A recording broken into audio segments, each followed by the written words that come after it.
ખેડૂતો ટ્રેક્ટર લઈને ગાંધીનગર જવા માટે નીકળે છે, પરંતુ અમદાવાદમાં બે ફાંટા પડે છે, વિવાદ થાય છે। આમ આદમી પાર્ટી અને કોંગ્રેસના નેતાઓ છે એકબીજા પર આરોપ લગાવે છે અને હવે ભારતીય જનતા પાર્ટીએ આ મામલે એક મોટું નિવેદન આપ્યું છે।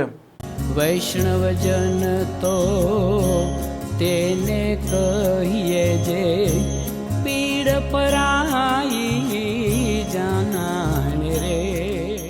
નમસ્કાર, આપ જોઈ રહ્યા છો નવજીવન ન્યૂઝ અને હું છું આપની સાથે તોફિક ગાંચી। ખેડૂતો જે પ્રકારે તેમના ખેતરમાં વીજ થાંભલા ખાનગી કંપનીઓ નાખી રહી છે, પોલીસને ભાડે લઈ રહી છે, તેમના પર દાદાગીરી કરી રહી છે, ત્રાસ અત્યાચાર ગુજારી રહી છે અને ખેડૂતોની ઈચ્છા વિરુદ્ધનો આ જે મામલો છે તેને લઈને હવે તેમણે અવાજ ઉઠાવ્યો છે અને ગાંધીનગરની આ સરકાર છે, સરકાર સુધી તેમનો અવાજ પહોંચાડવા માટે તે ટ્રેક્ટરો લઈને નીકળે છે અને તે અમદાવાદ પહોંચે છે। તે સમયે તેમાં બે ફાટા પડી જાય છે। આ રેલી છે તે નિષ્ફળ નીવડે છે અને ત્યાર પછી કોંગ્રેસ અને આમ આદમી પાર્ટીના નેતાઓ એકબીજા પર આરોપ પ્રતિ આરોપ કરે છે અને જે પ્રકારે આ રેલી નિષ્ફળ નીવડી છે તે મામલે હવે ભાજપના જે નેતા છે તેમનું નિવેદન પણ સામે આવ્યું છે।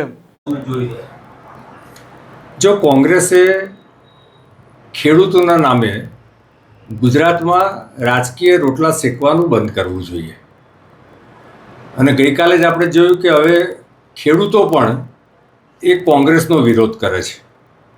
સવાલ કોંગ્રેસ અથવા તો બીજી પાર્ટી કોણ કોની બી ને કોણ કોની સી છે એ લોકોએ નક્કી કરવાનું છે, પરંતુ ગુજરાતમાં માનનીય મુખ્યમંત્રી શ્રી ભૂપેન્દ્રભાઈ અને એમની સરકાર એ ખેડૂતો માટે ખૂબ જ સંવેદનશીલ છે અને ભૂપેન્દ્રભાઈ કોઈ પણ સમસ્યા હોય એનું સમાધાન એ શોધી લાવે છે અને ખેડૂતો માટે વ્યક્તિગત રીતે આપણે જોયું છે કે એમની લાગણી હકારાત્મક છે।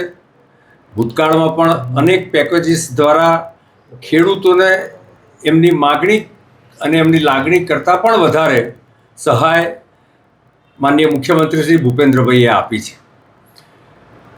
ખેડૂતોને જે રીતે કોંગ્રેસ ભ્રમિત કરવાનું કામ કરે છે એ વાસ્તવમાં ગુજરાતમાં પોતાની જમીન શોધવાનું કામ કોંગ્રેસ કરે છે, પરંતુ ગઈકાલે પણ આ કોંગ્રેસ પ્રેરિત અને કિસાન કોંગ્રેસ પ્રેરિત આંદોલનને ખેડૂતોએ જાકારો આપ્યો છે।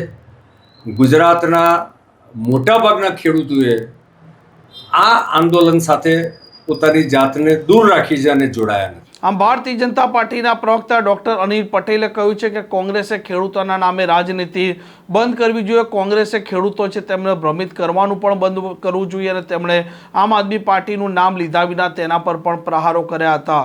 આ પ્રકારના સમાચાર માટે નવજીવન ન્યૂઝ ચેનલ સાથે જોડાયેલા રહો। નમસ્કાર।